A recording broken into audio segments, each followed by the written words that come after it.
या कुक्षि विवरे कृत्वा स्वयं रक्षति सर्वतः नमामि जननीं देवीं परां प्रकृतिरूपिणीं कृच्छेण महता देव्या धारितोऽहं यथोदरे तत्प्रसादाज्जगद्दृष्टम् मातर्नित्यं नमोऽस्तु ते पृथिव्या यानि तीर्थानि सागरादीनि सर्वतः वसन्ति यत्र तां नौमि मातरं भूतिहेतवे మాతృదేవో భవ పితృదేవో భవ.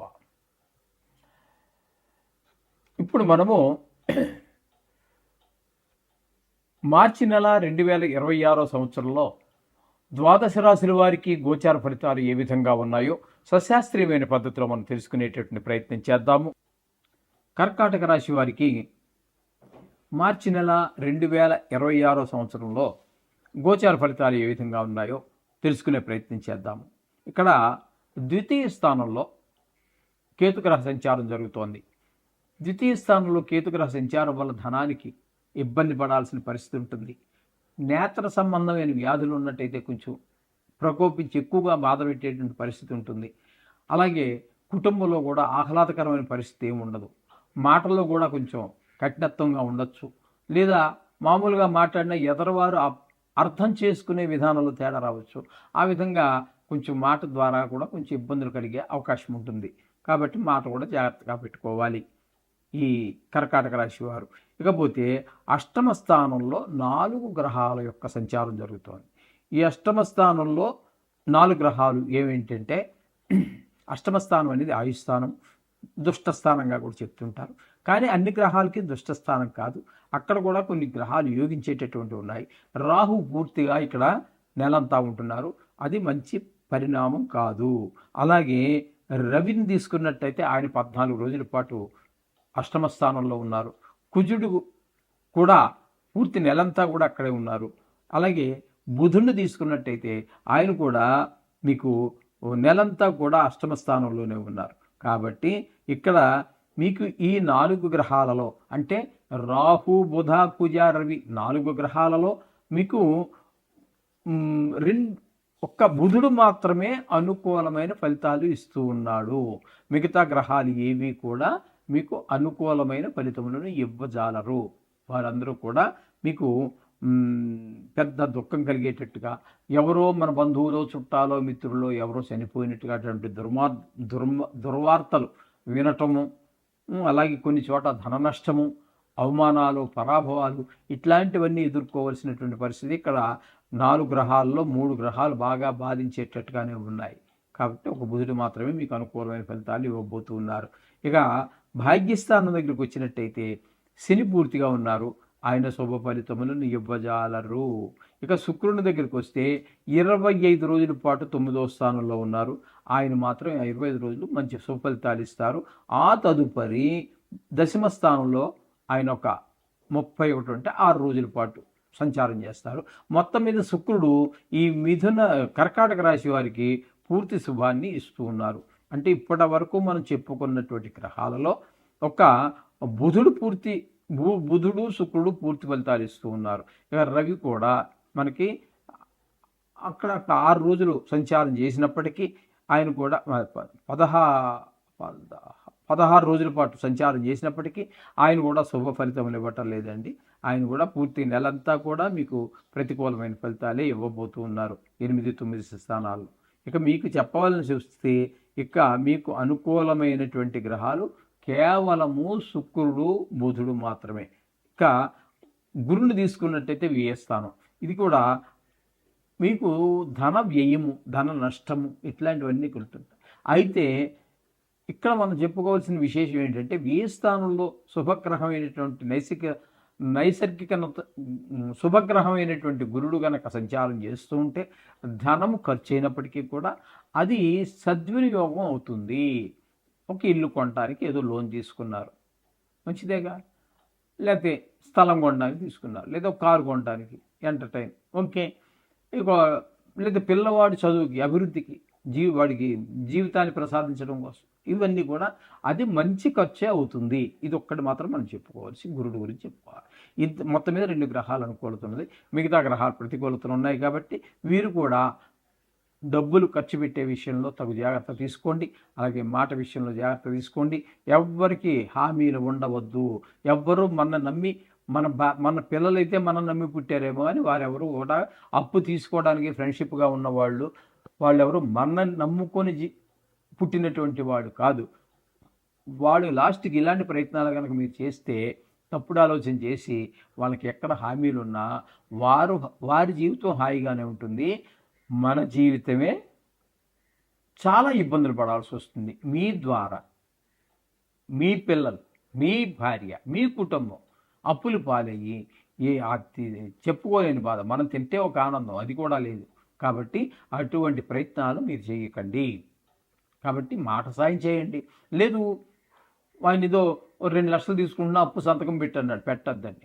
మీరు 2000 ఇచ్చేయండి, అది కూడా చారిటీగా ఇచ్చేయండి, నమస్కారం పెట్టేయండి. ఇంకా అది రాదనుకుని ఇచ్చేయండి. నా ఫ్రెండ్ ఇన్నాళ్ళ నుంచి స్నేహం చేశాడు, ఇద్దాం, ఆపదలు ఆదుకుందాం, 2000 ఇచ్చేయండి, నమస్కారం పెట్టేయండి. అది వస్తుందని మాత్రం ఆశించకండి. అది వస్తుందని ఆశిస్తేనే మనకి బాధ. అది రాదనుకుని వాడికి అదికైతే ఇప్పుడు వాళ్ళ ఇంట్లో ఏదో పెళ్లి జరిగింది, మనం చదివించట్లేదా, ఏదో చదివించట్లేదా, అలాగే అనుకుని 2000 మీ శక్తి మేరకు 2000, 3000 లేకపోతే 1000 రూపాయలు, 500 ఇచ్చి నమస్కారం పెట్టి అప్పుడు ఆ సమస్యలు ఉత్పన్నమయ్యేటువంటి అవకాశం. కాబట్టి ఎక్కువ గ్రహాలు ప్రతికూలతుంది కాబట్టి చాలా జాగ్రత్తగా ఉండండి. ఇది గమనించుకోండి. నవగ్రహాలని రోజు పూజించండి. అలాగే మీకు దగ్గరలో గనక నాటు ఆవు, అది కూడా జెర్సీ ఆవు కాదండి, అది ఆవు అనేటటువంటిది, అది నాటు ఆవు మాత్రమే ఉన్నట్టయితే అదే సకల దేవతా స్వరూపం, దానికి ఏదో మేత వేయటం అనేటటువంటిది అది కూడా మంచి సూచనీయము. అది ఆవుకు మేత పెట్టడం అనేది చెప్తున్నారు కానీ చాలామంది చెప్పట్లేదు. అది ఆవు యొక్క శరీర నిర్మాణం వేరుగా ఉంటుంది. అది పెట్టగానే గబగబా తినేసి ఉండలు చుట్టుకుని లోపల మింగేస్తుంది. తర్వాత సావకాశంగా పడుకుని మళ్ళీ ఒక్కొక్క ఉండని మింగేసింది కదా, ఆ మింగేసిన ఉండని మళ్ళీ పైకి తెచ్చుకుని నవ్వుతుంది సావకాశంగా. అలా నెమరు వేసుకోవడానికి అనుకూలమైన తిండి పెట్టండి. అంతేగాని అది గొంతులో గుచ్చుకునో దానికి శరీరానికి హాని చేసేటటువంటివో పెట్టమాకండి. అది తెలుసుకోండి ముందు ఆవుకి ఏదైనా పెట్టేటప్పుడు. ఓకే, ఈ విధంగా చేయండి, సకల దోషాలు నివృత్తి అవుతాయి. శోభం భూయాత్. కలిస్తే ఆ గ్రహంతో పూర్తిగా ఆయన ఇచ్చేటటువంటి ఫలితాలు ఇవ్వడం ఆయన యొక్క సహజమైనటువంటి గుణం. కాబట్టి ఇక్కడ కుజుడున్నాడు, రవి ఉన్నాడు, రాహు ఉన్నాడు. మొత్తం మీద అందరికంటే ఎక్కువ ఆయన ఇచ్చేటటువంటి ఫలితం ఎవరిని అనుసరించిస్తాడు అంటే రవిని అనుసరించే ఎక్కువ ఫలితాలు ఉంటూ ఉంటాయి. కాబట్టి రవి ఇక్కడ మీకు 14వ తారీఖు వరకు మాత్రమే ఉంటున్నారు. అప్పటి వరకు ఇక్కడ అందుచేత ఇక్కడ ఏంటంటే మన బుధుడు పూర్తి ఫలితాన్ని ఇస్తూ ఉన్నారు. బుధుడు కూడా మనకి ఏకాదశ స్థానంలో పూర్తి ఫలితాన్ని ఇస్తున్నారు. ఇక రవి 14వ తారీఖు వరకు మీకు కుంభంలోనే సంచారం చేస్తున్నారు. అక్కడ వరకు ఏకాదశ స్థానం కాబట్టి ఆయన కూడా ధనానికి లోటు లేకుండా, ఇక్కడ ఉన్నటువంటి రాహు, బుధ, కుజ, రవి 4 గ్రహాలు కూడా పూర్తి శుభఫలితాలు ఇస్తున్నారు, ధనానికి ఏ విధమైన లోటు లేకుండా. అయితే రవి మధ్యలో సంక్రమణం చెంది మీకు వ్యయస్థానం అయినటువంటి మీనంలో ప్రవేశిస్తున్నారు. అక్కడ వ్యయస్థానంలో రవి అనుకూలమైన ఫలితములను ఇవ్వజాలరు. అక్కడ ఆయన చేసే పని ఏంటంటే కొంచెం ధన నష్టం అయ్యేటువంటి అవకాశం, ధనం ఖర్చు అయ్యేటటువంటిది. అలాగే కొంతమందికి విదేశీయానానికి వెళ్ళేటటువంటి వారికి అనుకూలమైనటువంటి పరిస్థితి వచ్చినప్పటికీ కొంతమందికి దుర్మార్గులు కొంతమంది ఉంటారు కదండి. ఎందుకంటే ఇది రాశిగతమైనటువంటి ఫలితం. ప్రపంచవ్యాప్తంగా తీసుకుంటే సుమారుగా 70 కోట్ల మందికి వర్తిస్తుంది. కాబట్టి అందులో పరమ పూజ్యులు ఉంటారు, పరమ దుర్మార్గులు ఉంటారు. అటువంటి దుర్మార్గులకి కారాగార శిక్ష ఇట్లాంటివన్నీ పడేటువంటి అవకాశం ఉంటుంది. కొంచెం మనోవిచారం కూడా కనబడుతూ ఉంటుంది. ఈ విధమైన ఫలితాలన్నీ ఆ 15 రోజులు మాత్రం ఆ రవి ఇస్తున్నాడు తప్పితే అక్కడ ఏకాదశి స్థానంలో ఉన్న 4 గ్రహాలు కూడా ఉన్న రోజులు మంచి అవకాశాలు, మంచి సుఫలితాలు ఇస్తూ ఉన్నాయి. ఇకపోతే వ్యయ స్థానంలో శని పూర్తిగా ఉంటున్నారు. అంటే ఇది ఏలినాటి శని జరుగుతూ ఉన్నది మేషరాశి వారికి. నెలంతా కూడా అక్కడే ఉంటారు. ఆయన ఇంకా చాలా కాలం ఉంటారనుకోండి, మనం చెప్పుకుంటున్నాం మార్చి నెల ఫలితాలు కాబట్టి అక్కడే ఉంటారు. వ్యయస్థానంలో ఆయన ఉన్నప్పుడు ధన నష్టము, ధన వ్యయము, ధన నష్టానికి ధన వ్యయానికి చాలా తేడా ఉంటుంది. ఇది కూడా చాలాసార్లు చెప్పుకున్నాం. శత్రు భయము, అలాగే మనోవిచారము, కొంతమందికి కళతర నష్టము, కారాగార శిక్షలు ఇట్లాంటివన్నీ పడేటువంటి అవకాశం శని భగవాన్ యొక్క సంచారం వల్ల కనపడుతుంది.